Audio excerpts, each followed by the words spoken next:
Hello, welcome back to another episode of Bastions and Basilisks. My name is Calvin, and this video, I was messing with this yesterday. I like to pretend that I'm professional, but things go off the rails quickly in my videos.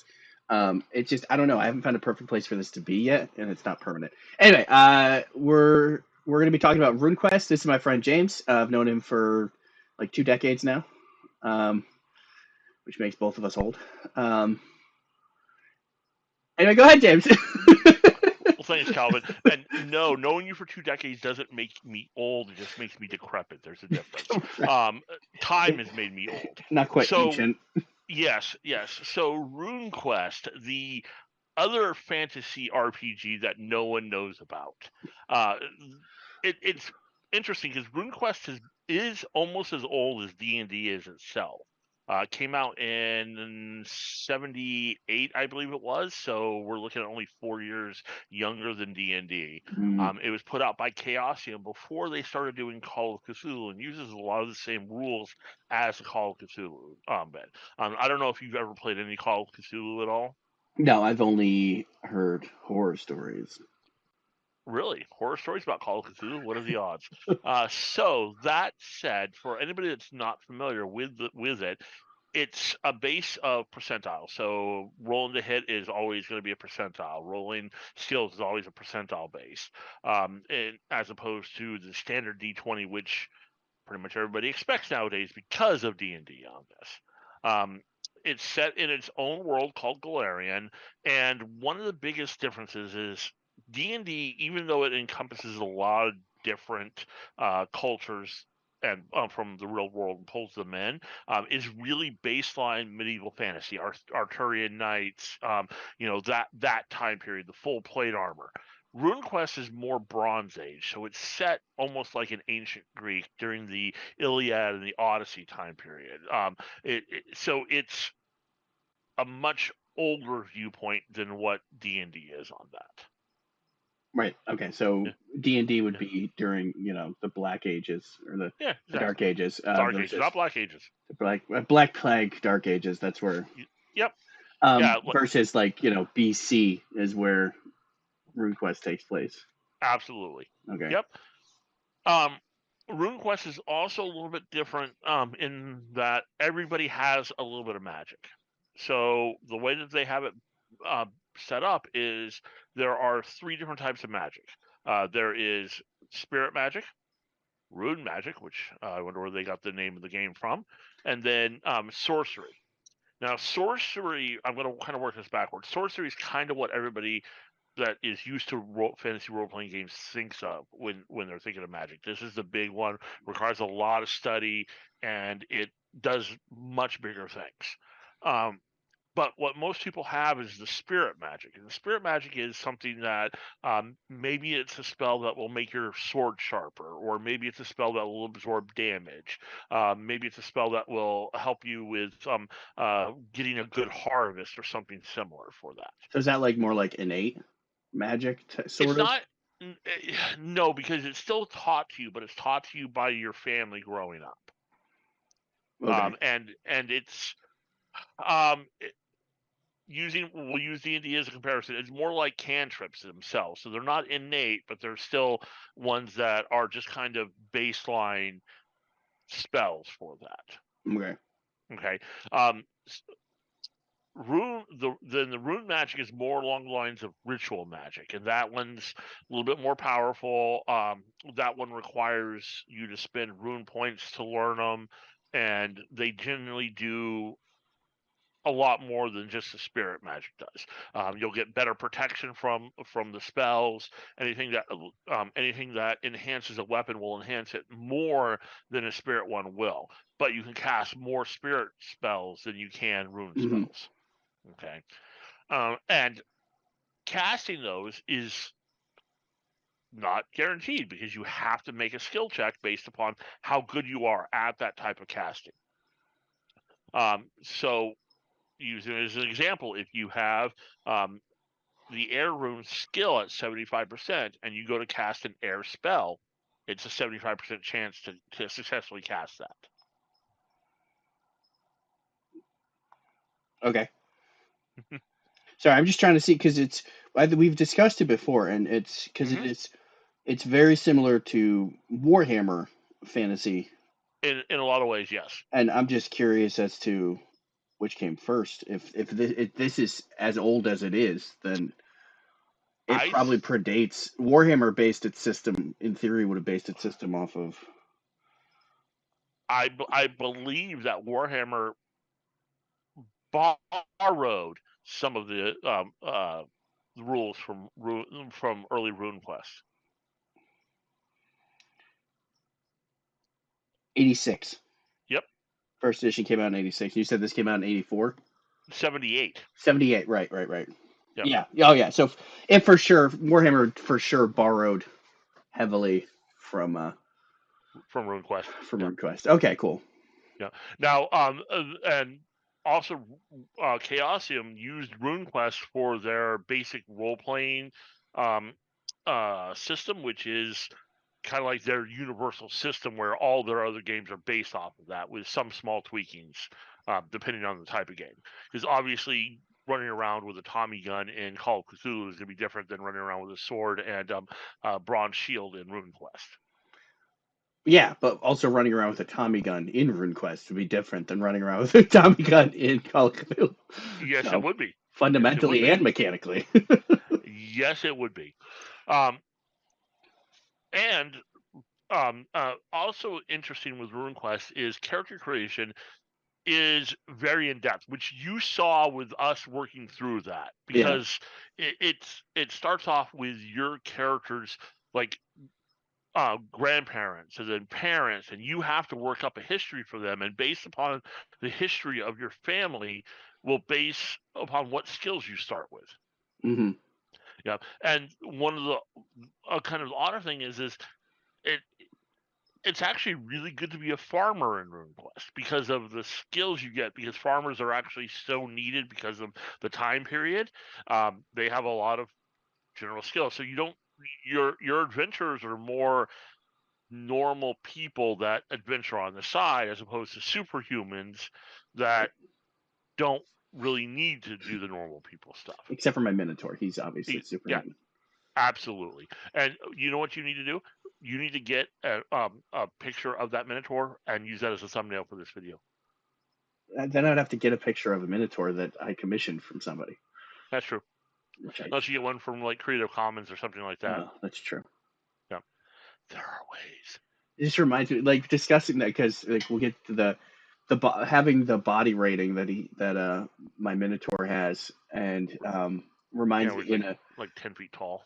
and has like a 28 starting body out of the max like 40, I think. Or is it Something 30? like that. Or no, a max of 34. Right. So he's pretty beefy. It just reminds me in a Warhammer game I was in, and I might have mentioned this on the channel before. We are playing in a game. I think this is a game when I was playing my Wood Elf Blade Dancer or War Dancer, and Rob, which you know of from Zimmies, he was playing a Slayer, and at some point, I don't some monster cast a spell on him and turned him to stone, and his toughness went down to a 10.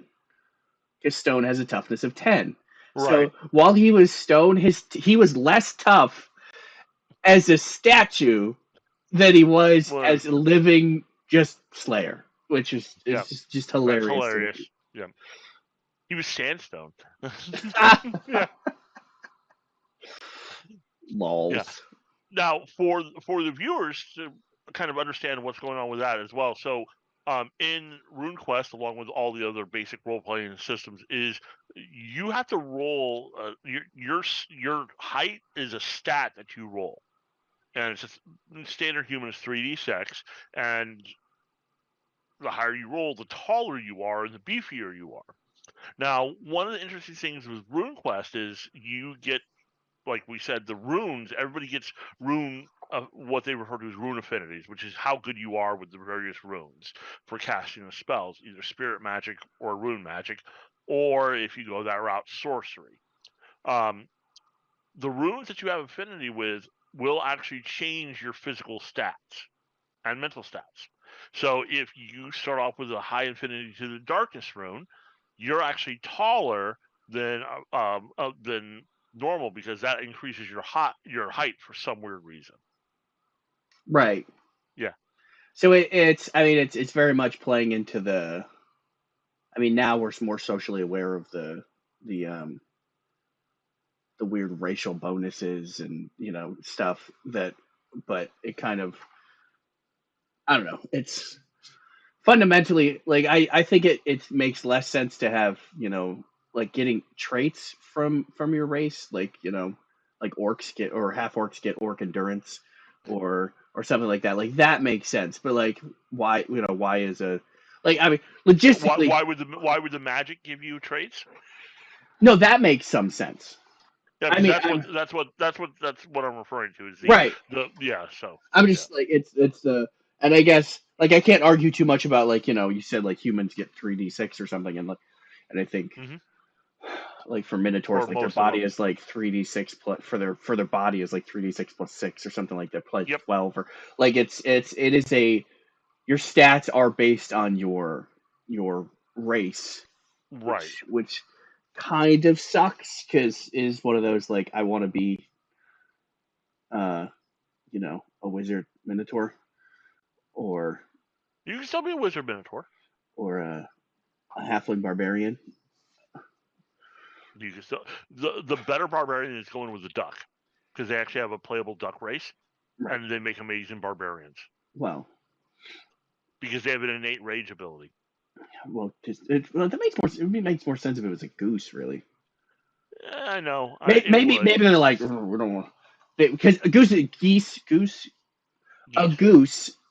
character would be unstoppable. Like, they're like, it's for balance issues that they're like, we'll de-escalate it down, we'll make it a duck, and then that's playable, as compared to a goose, which is world ending. It's kind of like the difference between a kobold and a dragon. Yeah, kobolds are better. Kobolds are what you play because the DM won't let you play a dragon. And then you have Dragonborn, which are just a disappointment for everybody involved. Poor Dragonborn. I'll pour one out for them later. I watched, but not enough. I watched Mr. Rex's video about kobolds recently again, and it's like, and it's just so funny, because it's like, I didn't realize how much what he talked about kobolds kind of shaped my opinion of kobolds, and I'm like, yeah, like what, yeah, and then it's like, we're like, nobody trusts, like half dragons are kind of idolized by kobolds, because they're like, oh, you're like, oh, you're a dragon too, but blessed with it. Oh, that's cool. And then Dragonborn, you're like, why the fuck do you even exist, bro? Like, get out of here. Like, nobody wants you. No. Yeah, no, they the kobolds get no respect. No respect whatsoever. It's just, well, except in Pathfinder. See, that's why we're not going to delve too deep into Pathfinder, but that's the only thing. The only issue I have with Pathfinder right now is the kind of full tilt into the racial stereotypes stuff. That's fair. But I mean, so. But you may want to check out their most recent announcement before the OGL announcement. I'm not saying it's a bad thing. It's just, I think it definitely, it perpetuates this kind of same mindset. It pigeonholes them somewhat too. Yeah, like, oh, I'm a goblin, and I'm obviously, I have a dog killer sword, and I love fire. Like, way to fall into a weird stereotype for all goblins. Yeah. Or hobnobbers. Yes. I don't know. It's, anyway, RuneQuest. Yes. So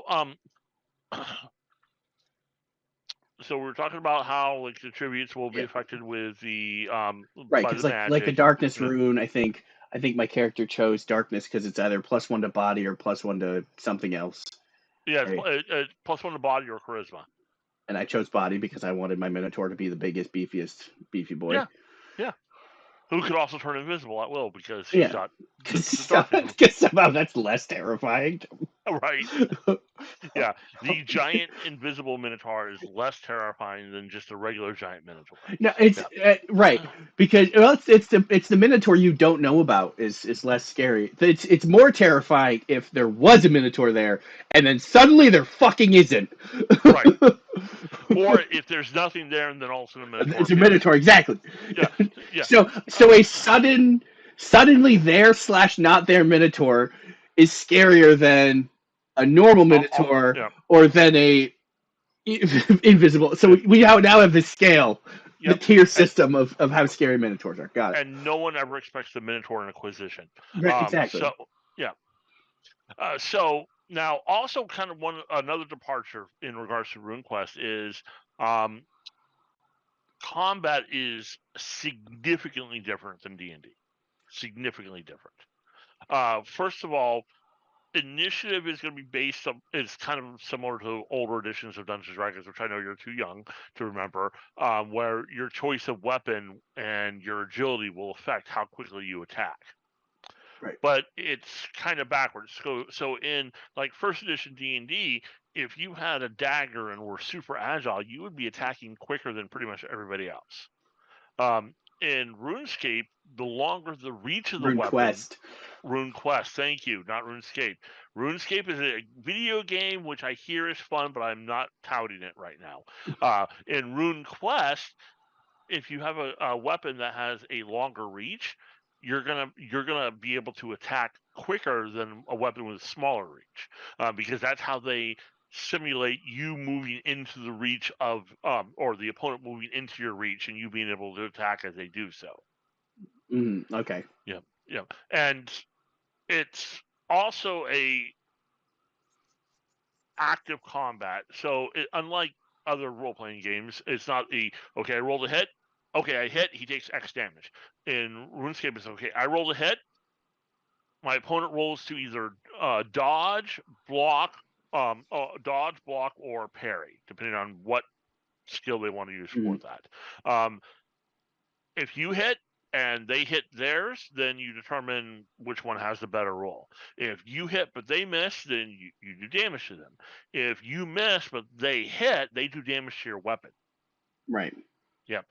And you can break weapons, you can break shields, and which will affect combat, obviously. Sundering is a lot more important in RuneScape than it is in D&D or any other games. RuneQuest, you mean? Yes, exactly. Why am I keep why Calvin? Why? I don't know. Yeah. So I need to have so one could be a Minotaur or one could be a character named Red. Mm-hmm. And then they could possibly, depending on how they roll, break a foot off in somebody's ass. Yes. Okay. Yeah, because all the various locations on your body also have hit points. Right.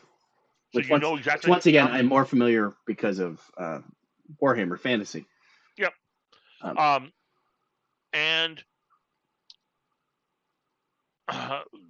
armor doesn't increase the chances or decrease the chances of being hit. Armor decrease works as damage reduction. Right. So if you're wearing like full bronze armor, more sense. It does, because you're technically you should be easier to hit if you're wearing full plate than if you're not wearing anything at all. But that's an entirely different debate. Well, yeah, right. And like if it's proper full plate instead of the full plate that everybody thinks about, like look at me, I'm wearing 20 million pounds of armor. Like it was surprisingly flexible. It was. That's the yeah, because it wasn't just a giant barrel of metal. It actually had appropriate joints, right, and exactly. And it was the 21 points of articulation. It was an action figure. That's articulation. That's the word I was looking for. Yeah, but still, you're still a slightly bigger target and a slightly slower target than you would be if you weren't wearing it. So technically, just you standing there not dodging would be an easier target in plate mail than you would be without it.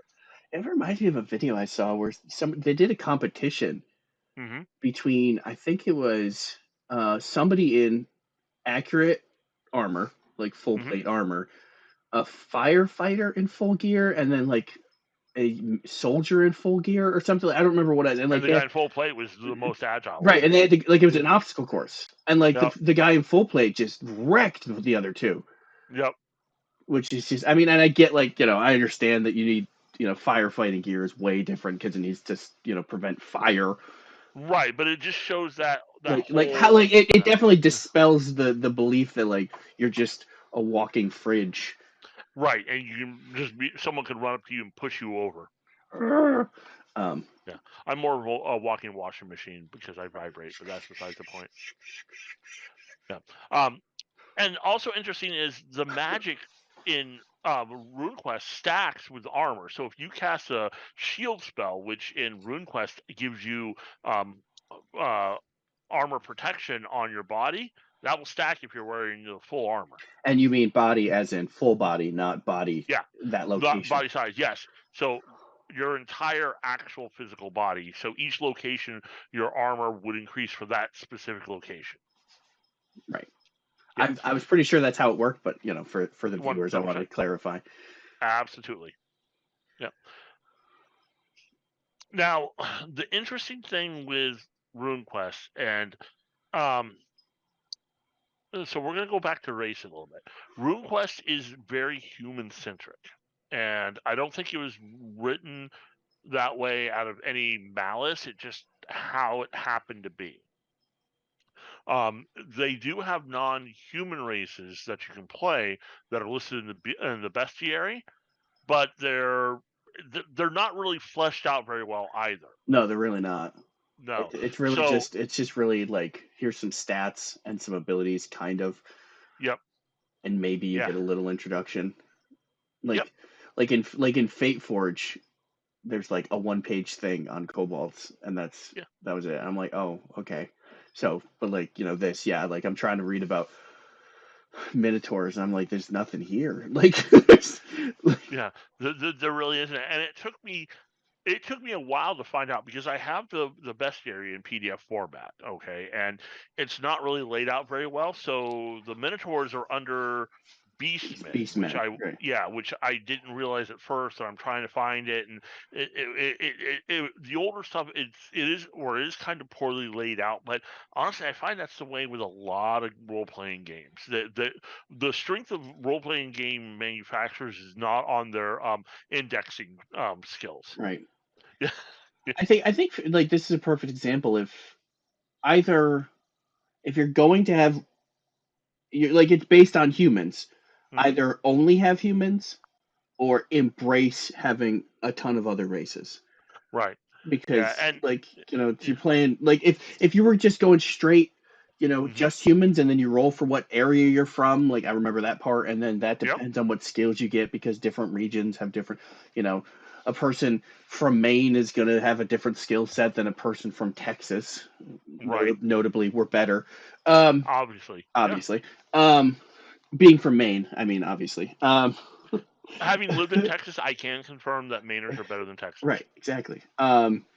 So, like that, like, see, and that's the kind of the thing, is that doesn't take into account, that is ignoring the racial thing, because it's not a, if you only have humans, then it's, well, like, logistically, it's not like, oh, these people from Africa are just better athletes, like, okay, Right. that's, now you're, but like, Yeah. like, people from here are better, like, people from are better farmers because they had places to, like, they had the Right. It's based more ecosystem. upon like because of the fact that you live in a farming community, you're better at farming, as Right. opposed to because of the fact that you're from Maine, you're taller than the average person, using that as an example. So being from specific locations changes the skills because of the Right. background, which makes you better at certain things, Right. which makes more sense than changing the stats of them. Right.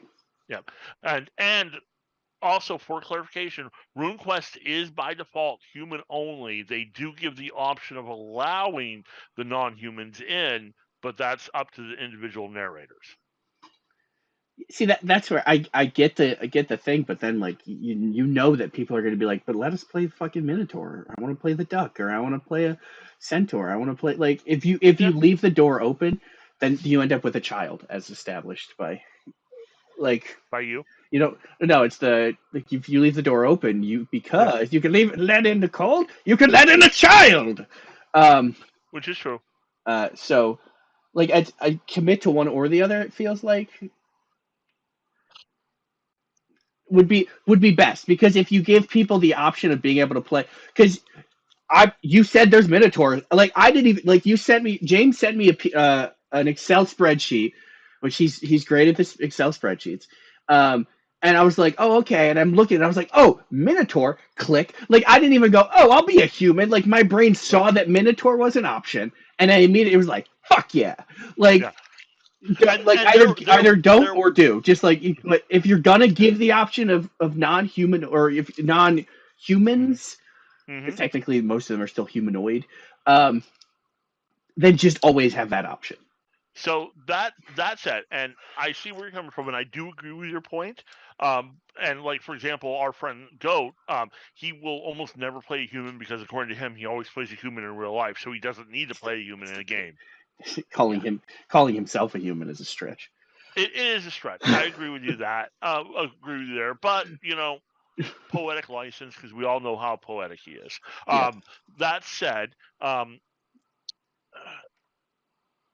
me being a GM would be like, okay, this is all you have access to, and I wouldn't even tell you about the other ones because I'm a dickhead that way. Right, I'm aware. Yeah. Oh, I hope you don't get unmonetized because I said that. Oh no, I think I'm not monetized at this point anyway, and B, I think I've sworn multiple times before now. And fucking C, right. fucking right. And C, I saw something that as long as you don't swear within like the first 10 seconds, you should be fine. And so I don't think I swore within the first 10 seconds. I might have. It's hard. I don't. I'm a grown up. I swear. See, I mean, that argument is fine if you're having people that don't delve. If you're like, here's this, and you're like, okay, this is the only book I got. Thanks. Yeah. Like new people. I would say that if you're a new person, try like a person who's just getting into RPGs, for sure, keep it simple. You know, just be human in a different area, and then But I mean, but I guess then the counter argument that there are people that it's not this like 40 years ago. Sure, that's a valid argument, but like now it's in the public zeitgeist so much that people know that that's always kind of an option now. Yeah, and now that also being said, RuneQuest, along with a lot of other games nowadays, are going towards offering starter sets, which I absolutely love for when you're trying to get into a game. Although I've never bought a starter set in my life, despite the fact I love them to death, because I'm somewhat addicted to role playing games. If you didn't notice, Calvin, I know it's crazy. No idea. Yeah, so when I see a role playing game, it's like, oh, this looks interesting. I'll buy like 100 books. But the starter set. This is why you don't have any money. It is.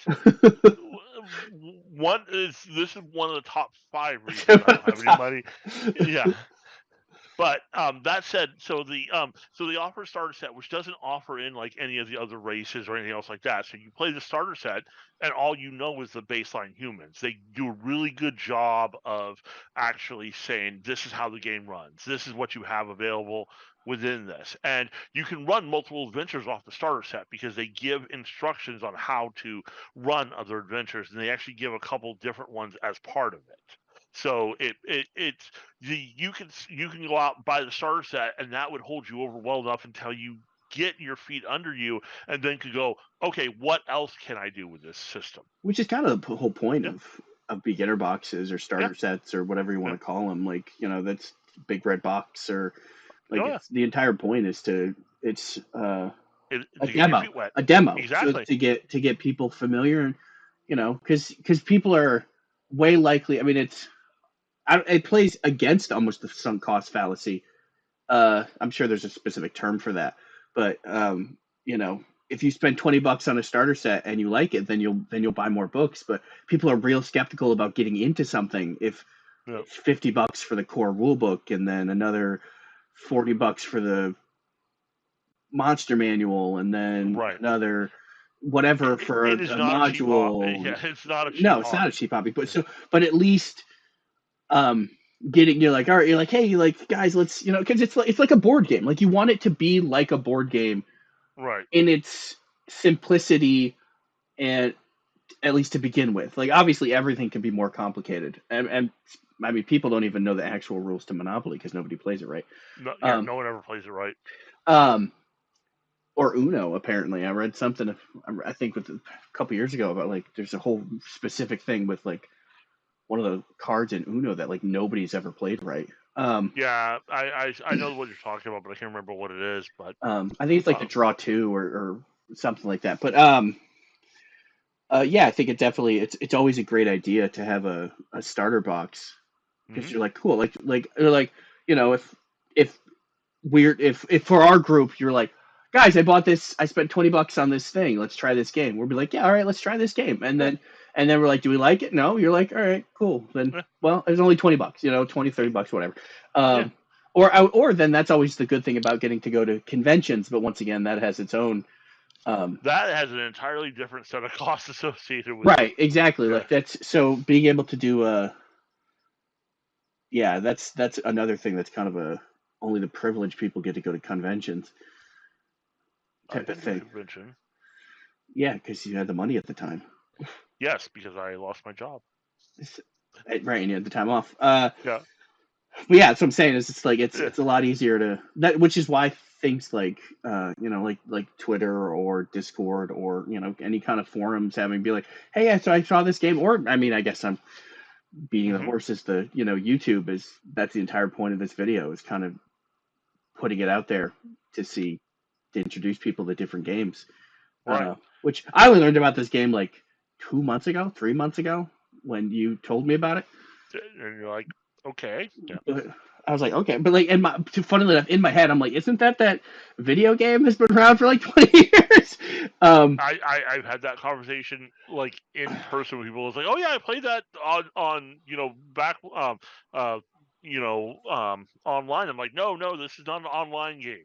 This is a role playing game that's been around almost as long as D&D. What? No. Yes. Yeah. See, but now Also, you know specifically. You're like, it's yeah, RuneQuest, not not RuneScape. RuneScape. Yes, and it's not HeroQuest, but Right. HeroQuest is related to RuneQuest. Ooh, yeah.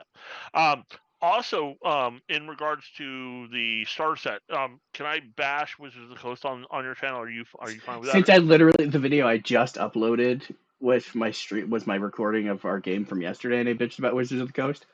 Only if I get to bitch about, well, it's my video. Well, you're sort of you're the co-host for RuneQuest videos essentially. Yes. Um, the party fought sword wraiths. Yeah. Um, sword wraiths have great axe and a bow.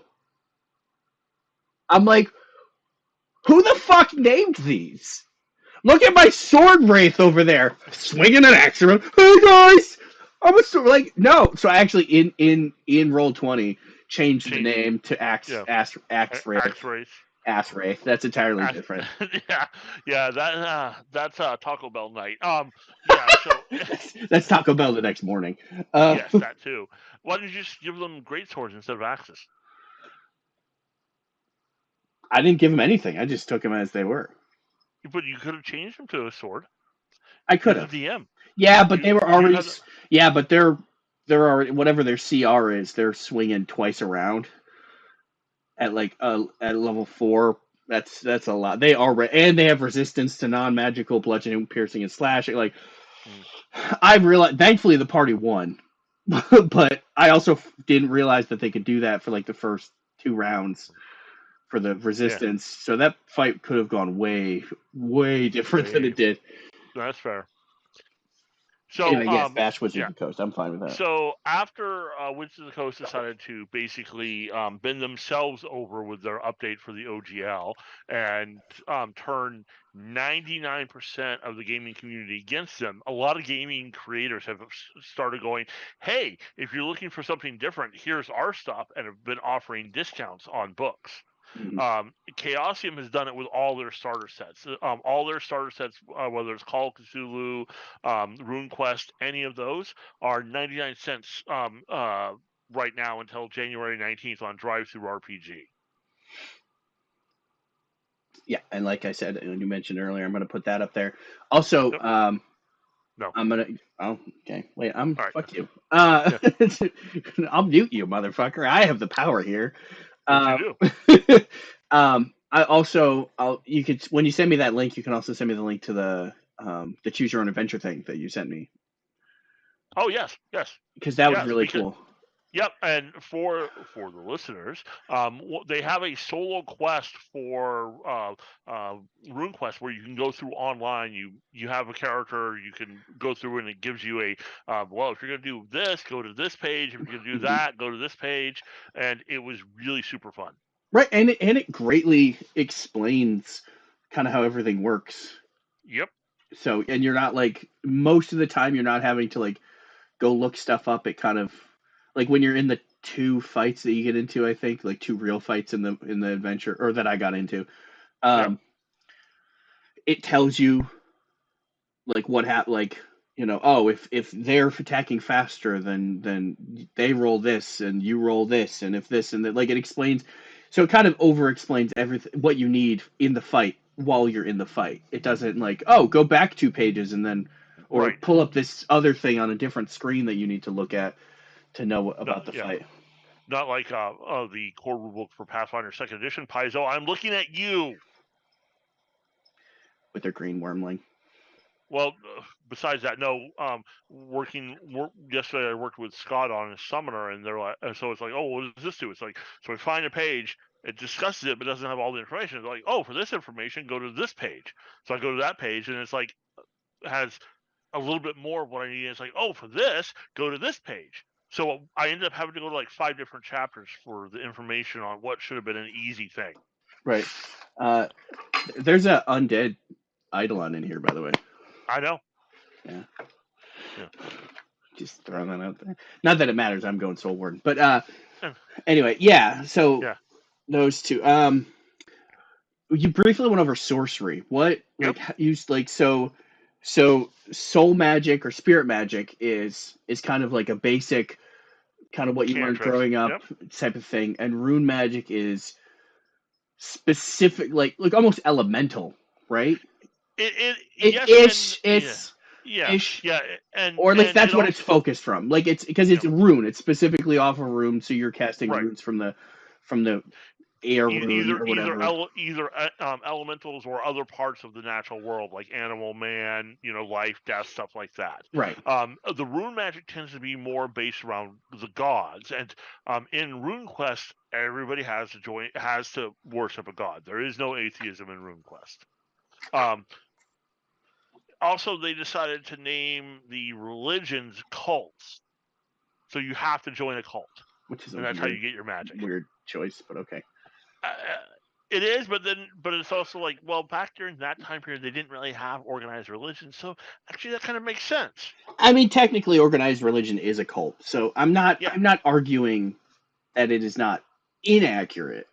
it just seems an It could odd be choice. right. Yeah, It's just you yeah, can make it a little more user yeah. friendly and call Right. it, Yeah. a faith, your faith or something instead. Yeah. So spirit magic is what you get from your culture growing up, and you learn about it, growing up. But you can also get some of it from your cults as well. And I'm going to just use the word cult. Rune magic is what you get from your cults primarily, and from the gods that you worship, or related religions to that, so that all the cults kind of get together and make a big giant smorgasbord of magic. The sorcery is where you actually learn to make adjustments to spirit magic so that it works more powerful than it would normally. And if you're a sorcerer, you actually can't have spirit magic. It's one or the other. Okay. Yep. The sorcery portion, and it's very complicated, but it basically still works the same as spirit magic, except you expend more resources and make it much more powerful. So maybe it does more damage or protects against more damage, or maybe it affects more people. So maybe a sorcerer that's casting the protection spirit magic spell, which gives armor to everybody to the person that's using it, that may actually affect like 6 people or 7 people or something like that, as opposed to just the one. Okay, and I would assume it would cost more of your mana points, whatever. I don't remember. It actually does cost mana, because spirit runes don't cost mana. They're pretty much just, you can just cast them. Oh, okay. I thought once again I just there are magic points where you can put magic points into them to make them easier to cast and also harder to defend against. But generally, if it's just a super simple, I'm going to do this, boom, done. Okay. Yeah, and then rune spells are the ones that tend to cost rune points and similar for casting. Oh, okay. But what would I would assume that there would be limitations then of sorcery. Remember, because you have to be able to, like, it's basically a skill check to be able to cast a spell, so that's a limitation.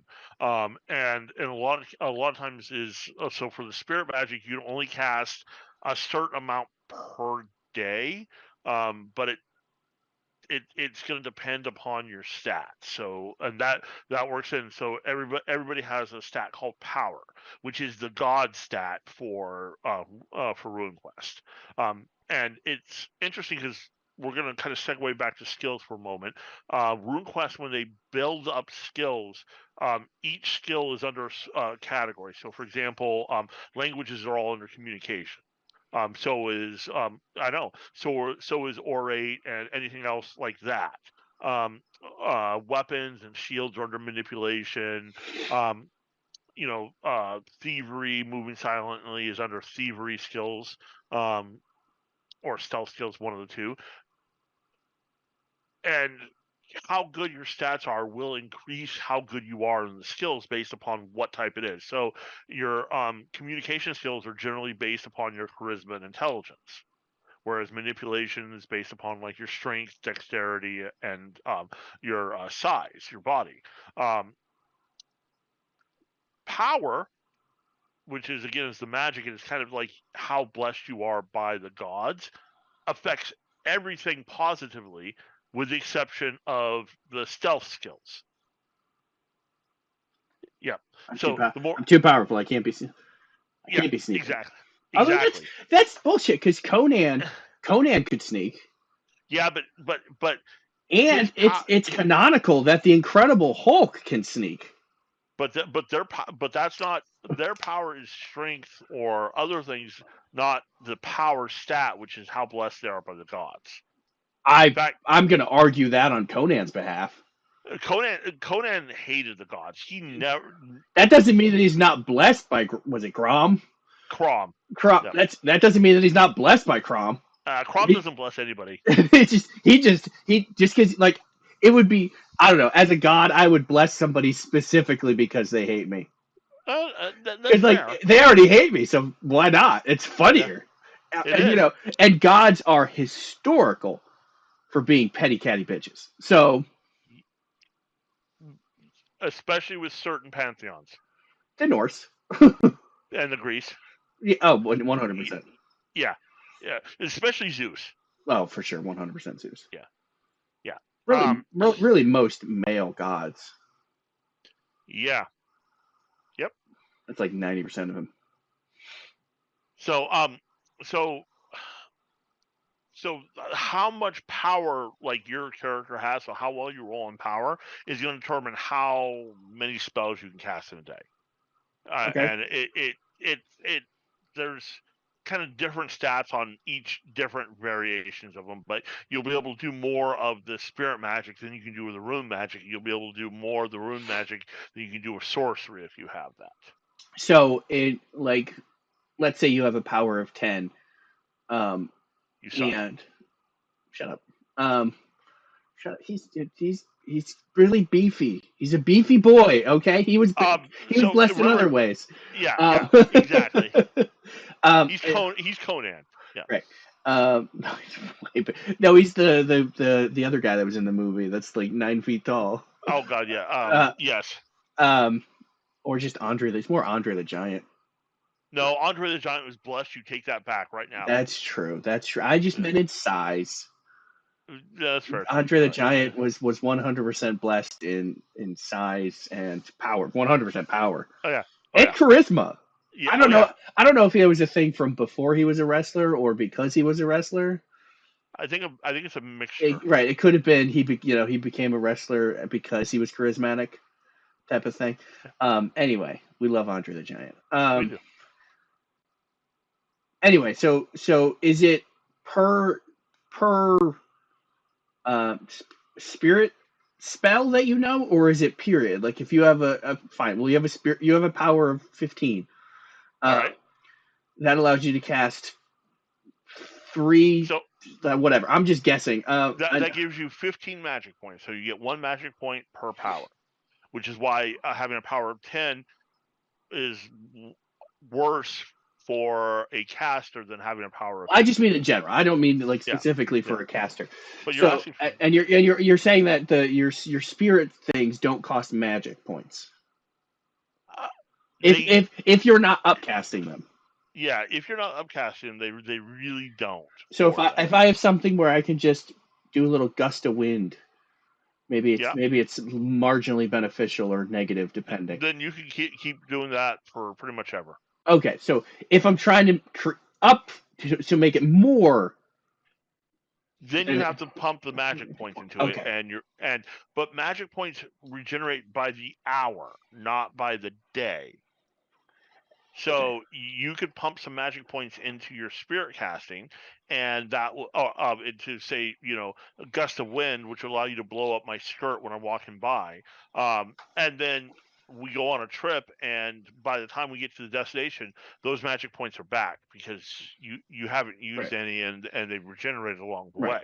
That makes sense. Now, with rune casting, it still uses magic points, but also uses rune points, which reduce your power. So basically, you have to spend your power to learn rune spells, but you can rebuy your power later on to re-increase it. Okay. So you have to sacrifice a little bit of yourself to learn the spells, but then you can heal that part later on. So you're investing your power into runes. Exactly. But like, I guess accidentally good segue into increasing your skills. Mm-hmm. And so skills are I love the way that they do it. So with the skills, every time you use a skill, it's going to depend on whether or not you get a success or a failure in it. And I'm going to refresh myself with this because the skill portion I'm drawing a blank on, if you know what I mean. But what will happen is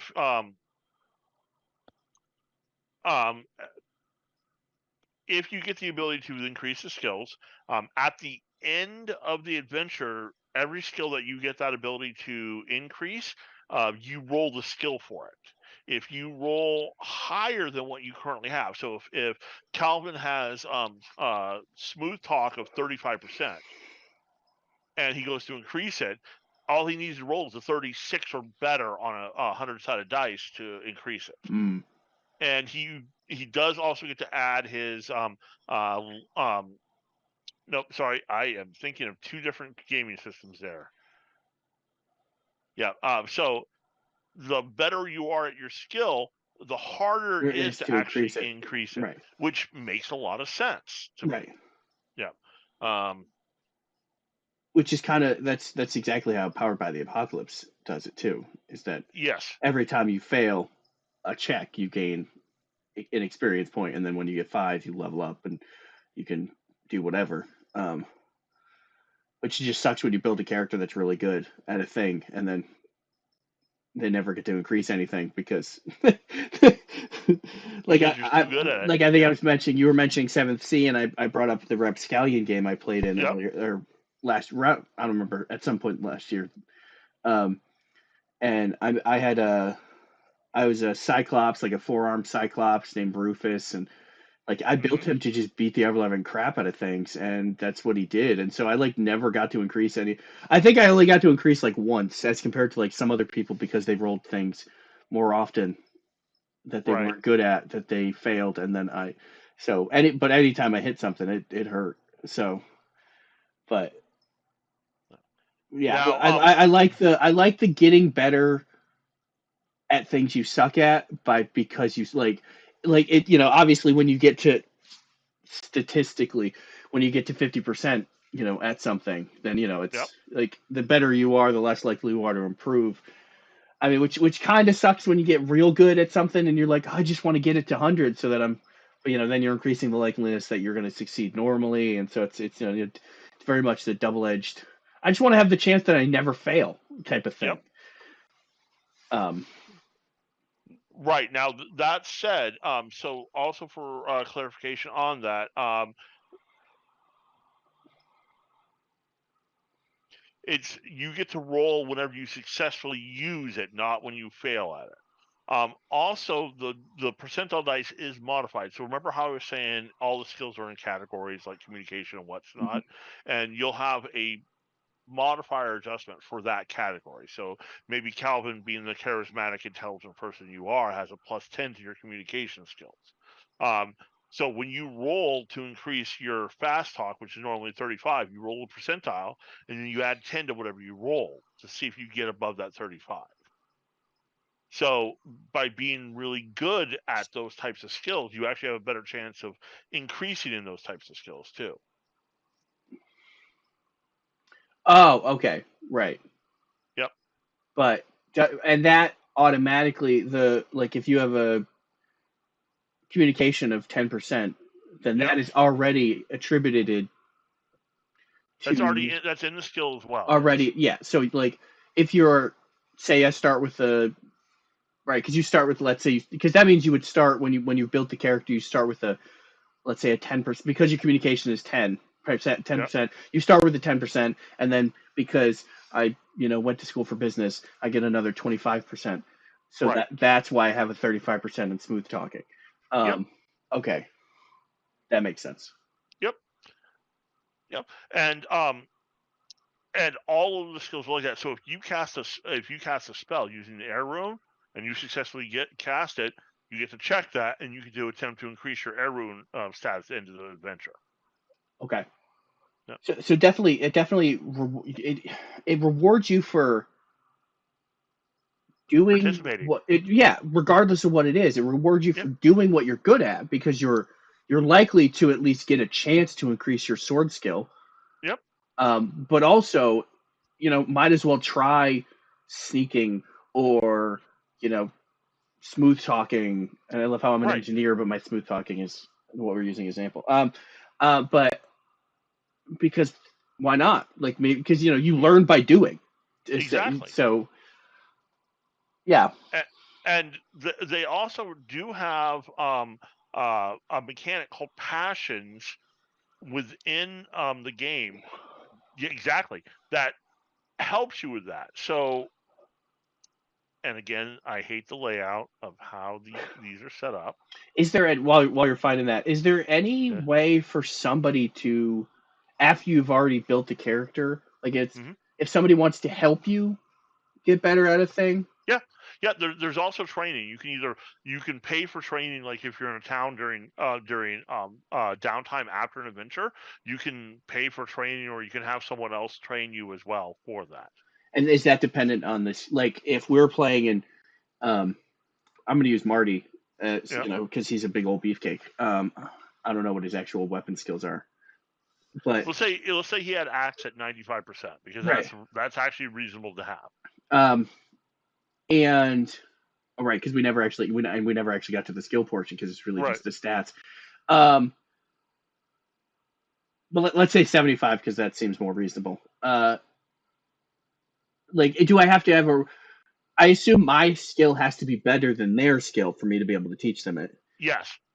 And then how would that work? Is that they get a bonus?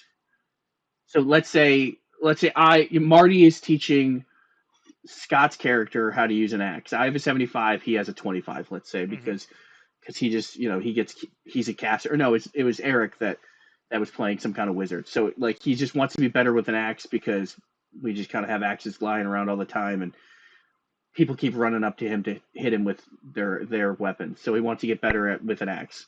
Right. How would that when he's rolling?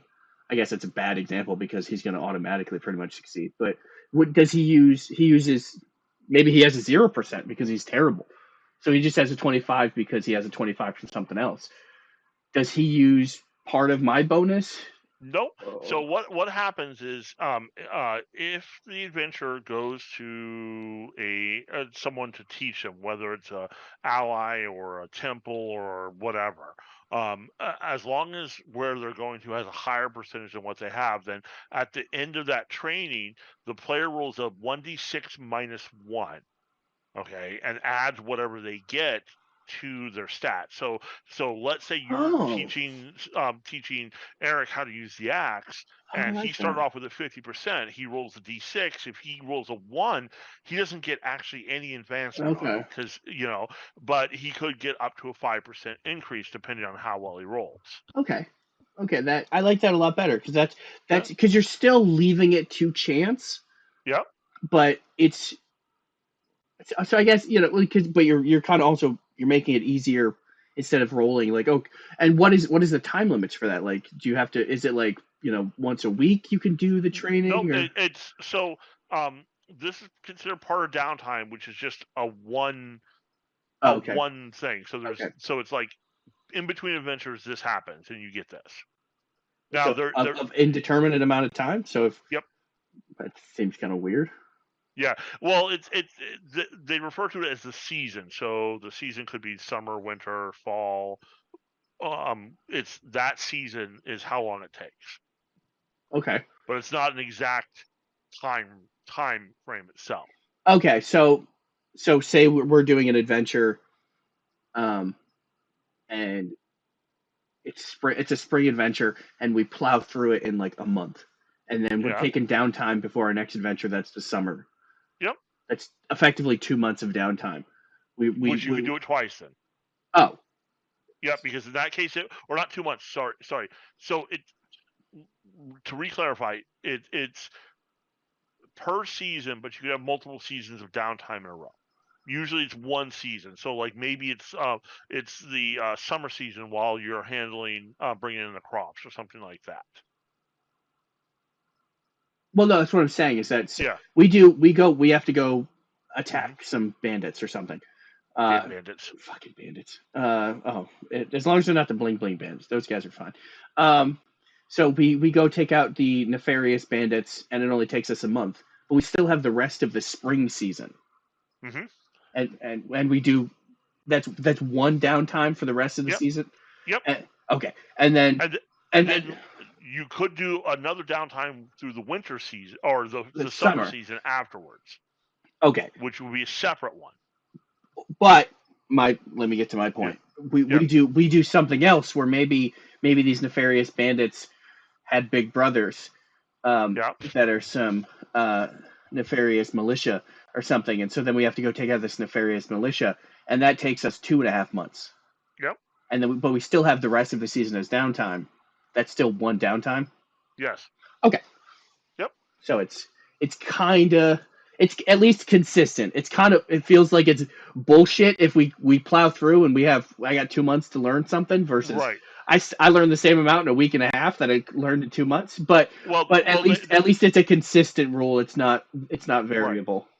Right. And one of the things they talk about is that like the longer adventures may have a lot of downtime while you're on the adventure of traveling. So maybe you're practicing while you're traveling from one point to another. So that kind of helps, offset that. Okay. Yeah. And not downtime, but downtime. Right. Okay. Right. The we're walking. Right. It's not official downtime. Right. Where you would get X amount of training. It's just, we're walking. So you're just, Eric is just swinging his axe. I'm like, no, you got to plant your feet better. I go, okay. Right. Now there is a caveat to the training where you can't train if you're at a 75 or higher. So, or sorry, above 75. So 75%. Once you get above that, that's the max you can get training from. Anything else you have to get through experience. Which makes sense. Yeah. I mean, it would be. I mean, 'cause it's not like it would go up really fast anyway, but it does kind of make sense. So how much? So not training wise, training we already established 1d6 minus 1. How do you increase? Because I know in Warhammer it's 10% per increase. So it's a D6, not a D6 minus 1. So Oh, for when you're increasing based upon experience, and if you successfully make that experience roll, you add a D6 to the percentile. oh, it feels less impressive, but okay. It just means you're guaranteed to succeed in increasing it. Yeah, If you succeed in the check, then you by default you will increase it. always get an increase if you succeed at the Whereas check. if you're being trained, then you're not required to make the check to see if you increase it. You're just trying to see how much you increase it, if at Right. all. Which seems like the same thing almost. Yeah, except I would almost want to do a D6 and then like for training and then D6 plus 1 for experience because but or maybe even a D3 for training and a well, D6. they do the D6 minus 1 because sometimes you get bad trainers. I Sometimes guess. you have that bad professor and you don't learn anything from their class. I guess. So there should be some ability that you can take that would improve that. It's a good You would professor think. feat. Yeah. Allows you to they roll. I don't know because it would just irritate me that I spent all that time learning how to swing an axe and then I don't actually And then improve at didn't. all. Yeah, that would be really annoying. Because that's what I'm saying. Like it would make sense to, do like a D3, so it increases a little bit, versus like learning actually experience by doing, increased Yep. by And skills can go above 100%. Oh no shit. Yeah, and one of the reasons why you want them to is especially with combat. So let's say that Oh right, Mighty because Mighty situational modifiers, right? right. Well, not just that, but so let's say your Mighty Musator is attacking with his axe, and he has a 140% on his axe swinging rolls. If Yes, he you do. and um the type of combat, he's not really getting a lot of situational modifiers, so he's still swinging with 140%. Well, a 96 to 100 is always going to be a miss on a percentile dice. So having that above the 100 really doesn't mean much to him. He can Oh, but then it turn increases around. his likeliness of getting a critical hit or No, superior. no, it doesn't. But what he can do is he can actually split his skill in half. So instead of being 140, he can make 2 attacks at 70 instead of 1 attack at Oh, 140. I thought your like crit and like Your super crit crit based on it your is based okay upon how good you are, but once you get to a certain level, okay it's always going to be just the okay. the So 100. once I get to 100, it's always 20% and 5% respectively or whatever it is, Exactly. and Yeah. so and it'll never go. It won't be 20% of 140. It's always going to be 20% of. Okay, Yeah. that makes sense. But Yep. okay, yeah, no, So having a and which validates the having a really good whatever boosts your I succeed, and then when we go through the downtime or the at the end of the adventure, I roll and I got a 98 or whatever, and I add my manipulation, and that's a 50 or whatever. Cool, I increased yep. my axe skill by another d6 plus one Yep. And d6. also with skills if you break 100 with the roll to increase a skill, it always counts as a success for increasing the skill. So with your Musator, if he has Oh, 140, and okay. yep, So I don't have to get above 140. I just at that point just have to get to above 100. yeah, Oh, okay, which is that's much cool. easier to do. Yeah, Yep, yeah, a lot. yeah, yeah. Especially. So yeah, so that so and being able to split, and you can split the skills, the attack skills, multiple times. So if you have, let's say you had 180, you could drop that down to three attacks at 60%. Okay.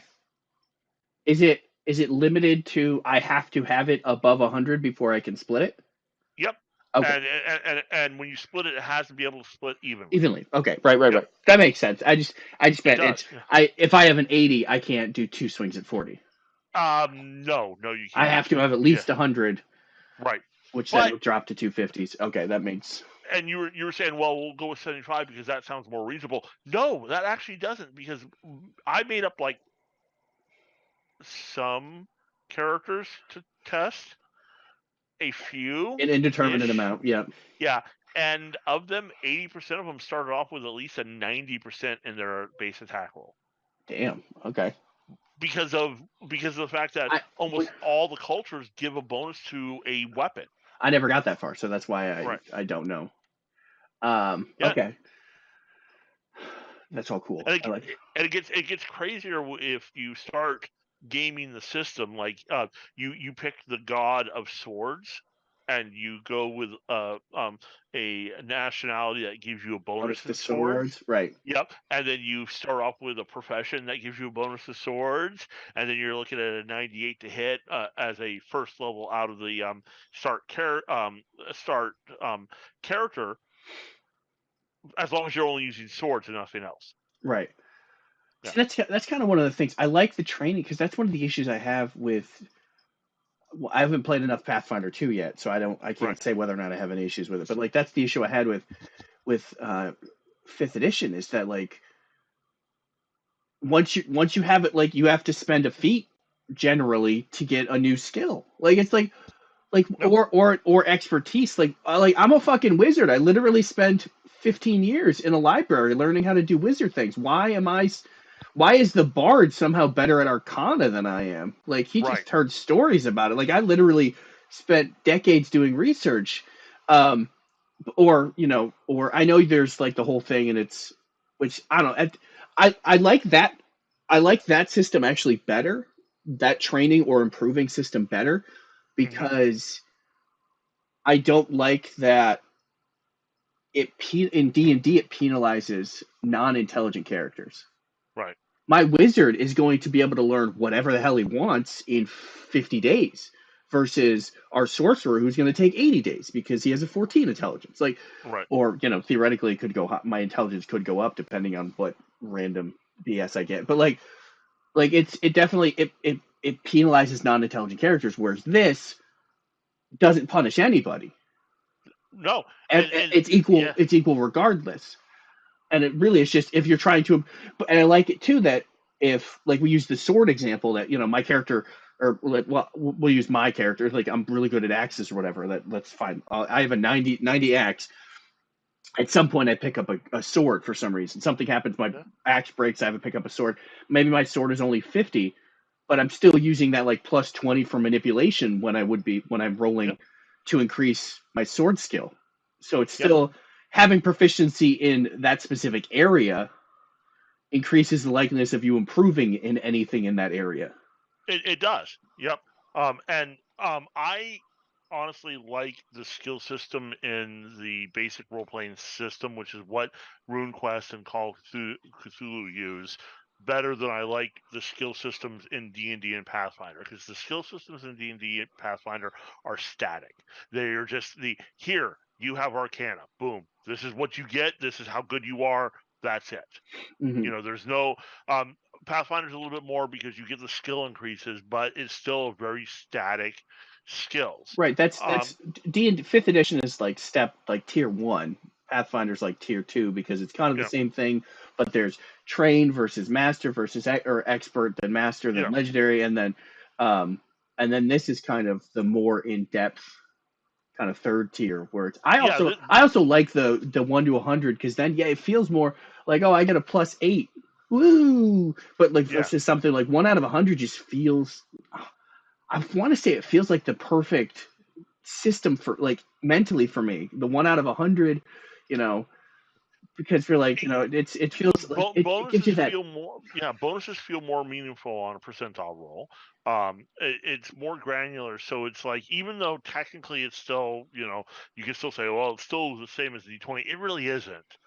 So you kind of have a little bit better range of success and failure, and the fact that the skills are more fluid, so they go up based upon you using them. So it rewards you for interacting with the adventure. In D&D, if you're, let's say, a barbarian who happens to be trained in history, but you're not very good in it, there's really no reason for you to use it if the wizard's also trained in it, because the wizard's Right. going to do better on it. Right. So it's like, you're the backup historian, as it were. In this, it's I might as well try, because then maybe I can increase my history to get better in the long run. Or even like in Pathfinder, it has maybe it's your barbarian specifically has lore in this type of dwarven lore, and you're in a Right. dwarven thing. Like you're a human barbarian, but you just you were raised by dwarves, and so about dwarven lore, and or in the advanced 5th edition, it has the specializations under it. So maybe you're like, you chose history as one of, because you had proficiency in history, so you're like, cool, I'm going to pick history, and then I have history in in battle tactics or weapons, right, or whatever, military engagements, and so the wizard is just overall better at general history, but Right. when it comes to it, you're like, actually, I did, I took a class in community college on the Napoleon War or something, or I wrote my thesis, and I didn't want to get that drastic. Yeah, but so Pathfinder, with its lore abilities, and also RuneQuest has lore abilities as well, are better than the default D&D, where everything's just, it's a simplified skill thing. And like we were saying, like, it's the numbers system. Like, if I rolling a 1 on a D20 is technically 5%. Rolling 1 to 5 on a D100 is still 5%. Like, but it actually is 5%.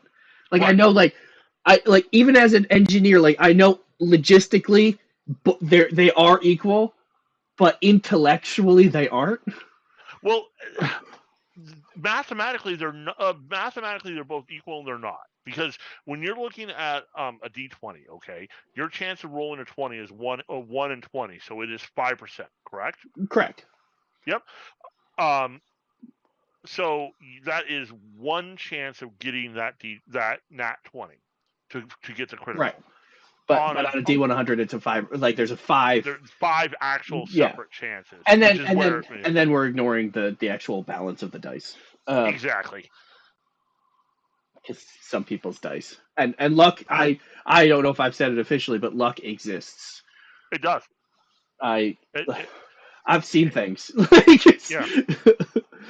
Like, too many. The example I think I've used before is I think it was maybe talking to Jahan about it. I don't know if I've used it on here yet, but people who don't believe it, I'm like I have the perfect example. It's when I was playing Mech Warrior at Zimmy's, mm-hmm. and there was the whole thing about my tanks, and how when I tried to break away, I would have to, like, Henry would be like, "Oh, it's because you forgot to turn off your backup alarm." I was like, "Fine, I'm turning off my backup alarm." I roll poorly. I was like, "It didn't work." He's like, "Oh, it's because you didn't say it loud enough." I'm like, "Oh, okay, fair enough." And so, mind you, I'm like 14 at the time, I think, 13, 14. And so I'm like, okay. So on the next time I try to back away, I go, like, loudly. I go, "I'm turning off my backup alarm." So, like, everybody in the room knew. And I rolled a 6. Yeah. Which in Mech Warrior, for those which is it's like 5 and 6 or 4, 5 and 6. Like, there's a 50% chance, but you need to roll high. And I was like, "Oh, shit, that works." That's how superstitions exist. Like, much like kind of stereotypes exist for a reason, superstitions exist for a reason, or some of them. So it's the same thing. Like, from that point on, anytime I rolled to break away, and I would be like, "Hey, I'm turning," like, loudly, "I'm turning off my backup alarm." And I only rolled less than a 6 once, and that was a 5. Yeah. Like, in dozens of games. Well, before all my games, I take my dice and I set them so that the highest facing is on top for all of them. They don't stay that way, right? But at the start of the game, that's how. I think it's also just aesthetically nice. Usually, it is. It's a ritual. It's a ritual. So yeah, no, it's a thing. Okay, so we've gone over kind of race we want to talk. I was going to talk about passions. Sure. Yep, because passions are interesting. They're kind of like skills, but not. So, what happens is all the characters get things like they love their parents, or they love their country, or they love cheesecake, and what ends up happening, or they hate cheesecake. They can get that for that. So what happens is during an adventure, you can say, oh, well, I'm trying to attack these bandits so that I can protect my loved ones at home. And you roll on whatever your passion is for love family. If you succeed, you get to increase your attack rolls against the bandits because your love is fueling how good you are with that. Right. Oh, these nefarious Yeah. bandits give us bling bling bandits a bad name, and so I hate them. Exactly. Yep. And you can do the same thing with like the air runes that that your affinities. So for example, you're like, oh, and each affinity for the magic tells you what it can be used for. So you could be like, oh, fire is for intellectual stuff, and I need to be able to talk to these people to be able to explain something, and I'm going to use the fire rune. Roll on that to see Right. to increase that. Right. So it accounts for almost the heat of the moment, or It does. can account for the heat of the moment. Being like once again, in a game, the only reason our group nearly wiped out an entire tribe of lizard men is because none of us spoke Draconic. Right. Like we showed up, we're like, hey, we're not here to fight. We want to talk. Like we're here to communicate, but because we didn't speak the same language, Falcon. I don't even know if she watches, but that'll be funny for her. Because it was her game. But then a fight broke out, and like we're not gonna fight. Like we're the Blood Angels, or we're the Blood Ravens. Like we love fighting. We have a proud history as the three of us being like of just fucking shit up. Like yep. We're very much like what's his name from They Live or. Oh, yes. I'm here to I'm going to kick ass, and I'm all out of bubblegum. Or I'm here to eat dragons and I'm here to kick ass and eat dragons, and you're all out of dragons.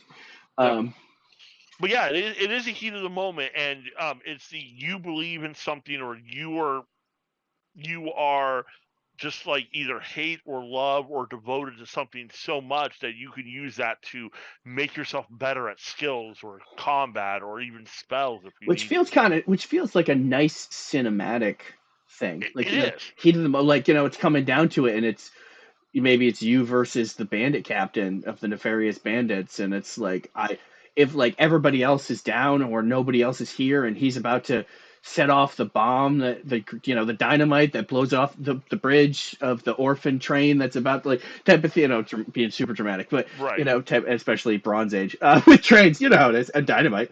Actually, dynamite probably existed. Trains not so much. Not dynamite as is now. I mean, like black powder and the. Nope, this is pre-black powder too. I'm gonna not by long, but okay. The not by long I will accept.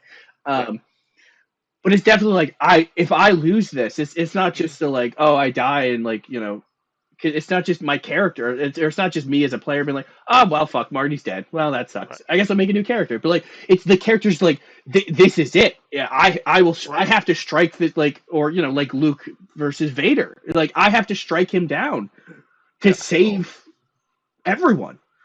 Or like a period appropriate one, the 300 fighting at Thermopylae. Right. The Spartan warriors that's a perfect example of them throwing their passions into fighting off the Persians. Or even there's a lot of actual examples because it's especially with bridges, so it's really just choke points. Because I know there was one, I think it was a samurai who just held a bridge. Musashi. And I think there was another one with is a Celtic hero. My brain cannot remember his name. Cuchulainn, yeah. Yep. Where he tied him he stood next to a rock and was fighting and essentially tied his intestines to the rock so that he could stay standing And it was long enough, like, or maybe it was Musashi that was long enough that people were like, he's still standing. Let's no, and Yeah, I like it think was it was long enough that like whoever he was trying to let get away were able to get away because right. they're like, he's still up. Like we shot the fuck out of him or stabbed the shit out of him, and he killed people, and he's still up. He still might be a threat. It's like that whole, but yeah, it's the same thing. You're like, I have to hold this bridge, so I get that passion of I'm protecting my family, my friends, my ninja way, whatever it is.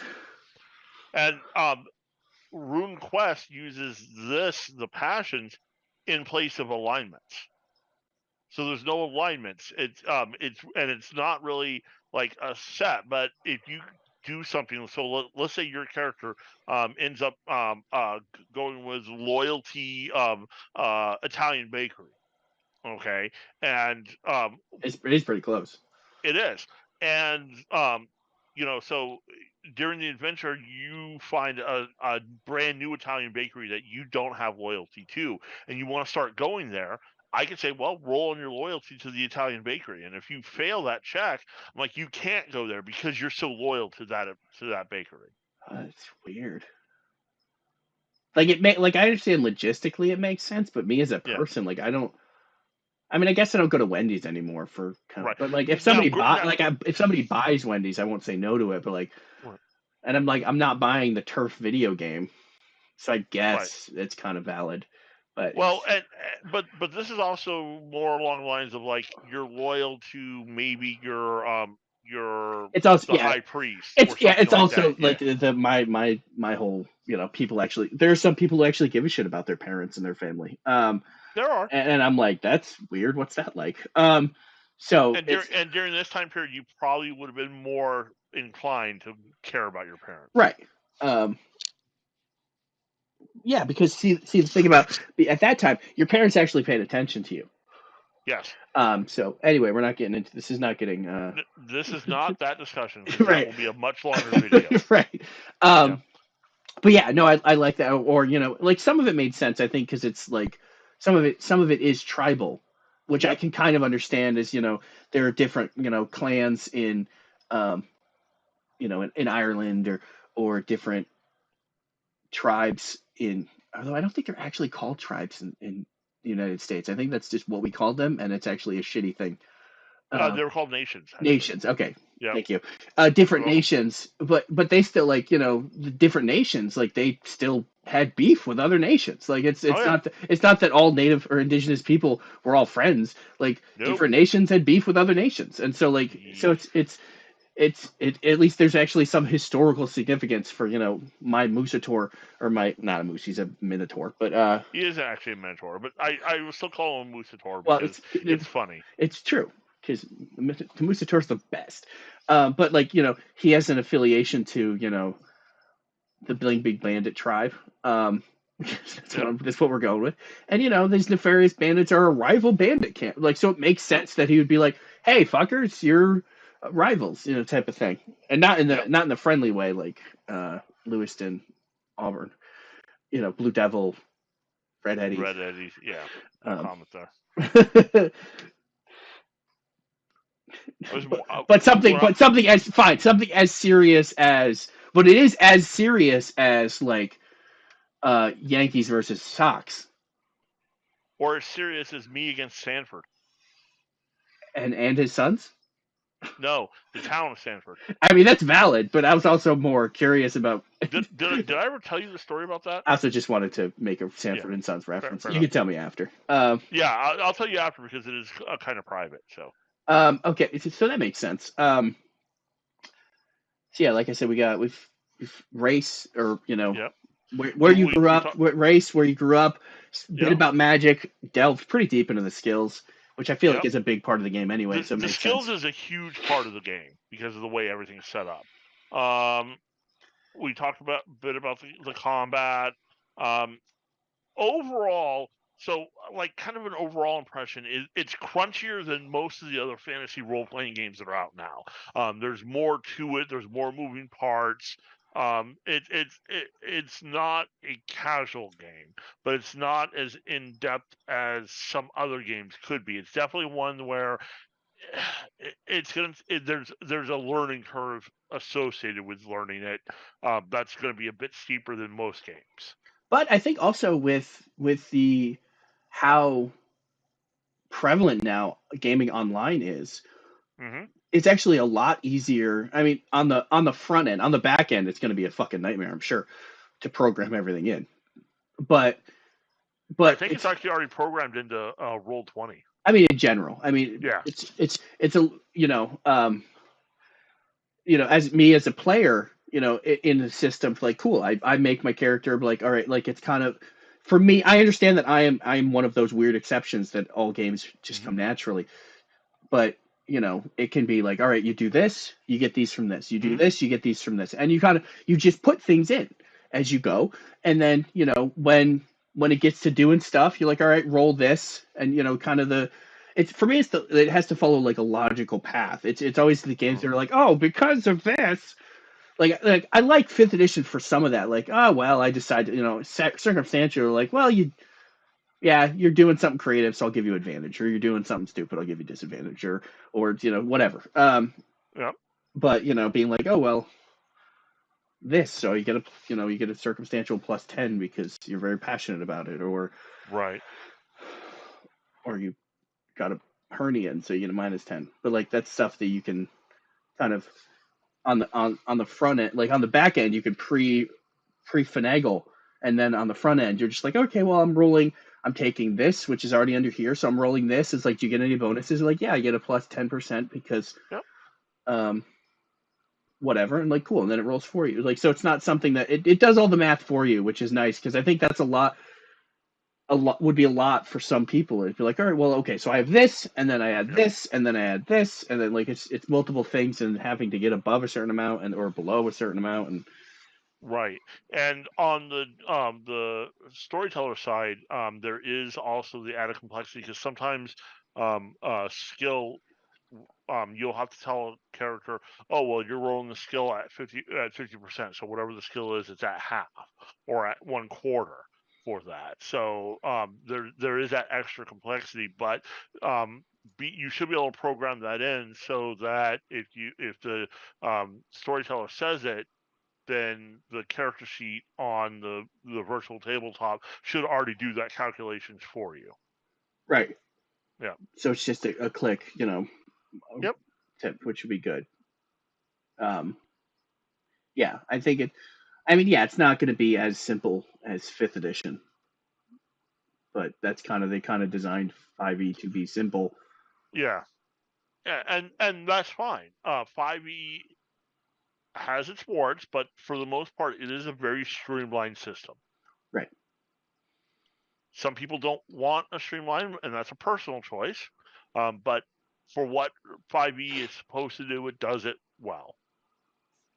I disagree, but Well, again, it has its warts, but for being a streamlined, easy to understand system, that's what it excels at. It has a lot of other problems with it. well, see, my argument is that regardless of what it says, it fundamentally is a combat system. Oh, it is. I don't So, disagree with you at all. so, All there, it and, is not and built around exploration or social at all. right, but it also just really sucks at the actual fighting, because there's Yeah, so many mitigated, like, oh, because if you're a level 1 party fighting 4 shades, well, it's nice knowing you. yeah, You were a good party, or if if you're fighting something to parallel worlds, you're a group of adventurers, and this one, each of you has a +1 weapon. Suddenly, that changes so much. Like, it yeah. changes the power scale of your group It, drastically, and there's no accounting for it. I'm going to walk that back and say the fighting isn't the issue. The encounter generation is the issue because Wizards of D&D, horrible encounter generation. Trying to build an encounter that's effective and also, challenging, you'd have an easier time opening your fridge with your teeth than you would doing that with It's the like it's like cooking well done steak. fuck that. Or it's either you're burning it or it's not cooked properly. But if you're really good, You get that nice perfect area. I know I'm a monster. I've accepted it, but it's the best analogy I got because it Yeah. takes a lot of skill to make well done steak correctly. It does take a lot of skill I to went to ruin a Texas. steak. I went to Longhorn like 2 weeks Yeah. ago, and the outside was burnt and the inside was still kind of pink. And I was like, I'm here. I'm eating it. I'm starving. I'm Right. not. I'm not saying no. Take it away. I spend another 30 minutes being hungry so I can wait for Right. another steak. Um, but even people that's their job, it's not easy. So So it's kind hard. of the same thing. Like Yeah. it's yeah, encounters. That's why I try to. That's why in my game I'm like I was super lenient when the whole party got when some players got killed because I was like, yeah, I kind of did. I'm not great at building encounters. It's so. Um, how are how would what about? I guess that's kind of accidentally tangential. So we kind of brought up combat, but like Hmm. how are combat like for somebody trying to run the game because this has kind of been generally for the most part this has been playing the game or building a character or playing in the game. So I haven't run the game myself. Okay, Okay. I've done some kind of practice runs, but practice runs are never the same as fully running the game itself. That said, from my experience and from talking with other people online, because the forums are really, really active for this game too. One of the things is combats are lethal because of the critical hits and stuff like that, and the fact that weapons breaking and weapons breaking, it's super easy for the storyteller to get that critical hit on a PC and it like hit their head. Next thing you know, they're dead from full right, just off yeah, one hit. yeah, Even as an experienced adventurer, they may have that because their hit points don't change all that often as you go up in level. This is all based upon skills, and they will increase if you increase the right attributes like your constitution, but not everybody increases the constitution because maybe you're going with like a stealthy type character, so you're increasing your agility, you what's know. that like? Yeah, I know. Marty's over here being the distraction. Right. Right. And, like I mean that's a perfect example like the fight that I got in the just solo adventure thing. There's Hmm. the final fight you get into. Like my character, I was like, I'll do the charging maneuver, and I did the charging maneuver, and like I unfortunately hit like their arm, and then but instead like if I hit their head, it would have been over after one hit because I Right. did like 19 points of damage. Yep. You know, Yeah, so but I hit them in like the arm, so I did, which still wasn't more than their total hit points, but I fucked up their arm, so they right. couldn't use their shield anymore or something like that. Yeah, So which completely swings combat. And a lot of times, what I got from the experience was a lot of times it's stalemate, stalemate, because like you're hitting and they're hitting, you're blocking, you know, and it's back and forth mhm, with that until someone gets that lucky swing in, which is kind of realistic based upon real combat, but it can be somewhat boring, you know, in a role playing game. right, Yeah. I think something So incorporating like what World of Darkness has, where it's like after a little bit of wounds, you start taking negatives. yeah. Well, and But you don't, because remember, you don't take any wounds until you fuck up. yeah, Yeah. but like And then, but it only really has a negative. Like I messed up their arm, so they couldn't. You know, it's their sword arm because I was charging, so right. I obliterated their sword arm. Um, but so they just kept like I was like all they have is a shield, so I just kept punching like they kept like Yep. punching me with their shield. I'm like, okay, like And now according, now also according to the rules, so this is one thing the solo one messes up, but according to the rules, so you're supposed to play them appropriately to a real human. So if you go into a fight and you fuck up their sword arm, so all they have is a shield, chances are they're going to be like, I give up, fuck it, you know, because that's what a real human would do, right. you Most know. people aren't gonna fight to the death if they Exactly. can. And that is also built into it as well, but sometimes again trying to get to the point where you can force them to surrender is difficult because it's the, you know, stalemate, stalemate, stalemate, lucky hit, okay, surrender. Or it's the lucky hit, oh, dead, crap, you know. Okay. I agree. Yeah. Exactly. Yeah. So, but based off of what I've seen, I really enjoy it. Like I said, it's different. It's a little bit crunchier. It's way more emphasis on skills than other role-playing games. It's also way less combat-oriented than other games as well, because of the fact that it's so easy to die in combat, even as an experienced character. That's true. Yeah. But then also kind of rewards the, that's why having somebody who's real good at the fighting is even more important, like a big, beefy. You want that champion. Right, yeah. Be like, hey, I'm not good at the fighting. He's good at the fighting. Right. Like, have you ever seen the movie Back to School with Rodney Dangerfield? No. There's one hilarious part in it, and I will shoot you over the video for it, but it's a perfect example of what you're talking about right there. I did see. I did start watching the What We Do in the Shadows. Yeah, TV show. And when they challenge, when the vampire challenge, and he just throws a squeaky toy off a roof, like it's one of those like, all right, type of thing. But yeah, no, it's all right. So that feels like we kind of covered everything. Yeah, for the most part. Maybe at some point, after you've had a chance to run it, we can come back and discuss having played in a game and run a game. Or I mean, there are other people that have done making character videos, but yeah, that's not content on my channel. So right, and we can do it better than they can. Right, exactly. Because I'm better than everybody. That's right. Even Ezra. The band better than Ezra. Oh, better than Ezra. Okay. I was like, I heard better than As-a, and I was like, as a what? As a what? Exactly. As long as it's not 30 Seconds to Mars, we're good. No, it is not. Yeah. All right, so thank you very much for watching, everybody. I'm Calvin. Yeah, this is James. This has been RuneQuest, so we'll catch you all later. Bye. Thanks for watching. Please like, subscribe, and comment. And now you get to listen to the outro song. And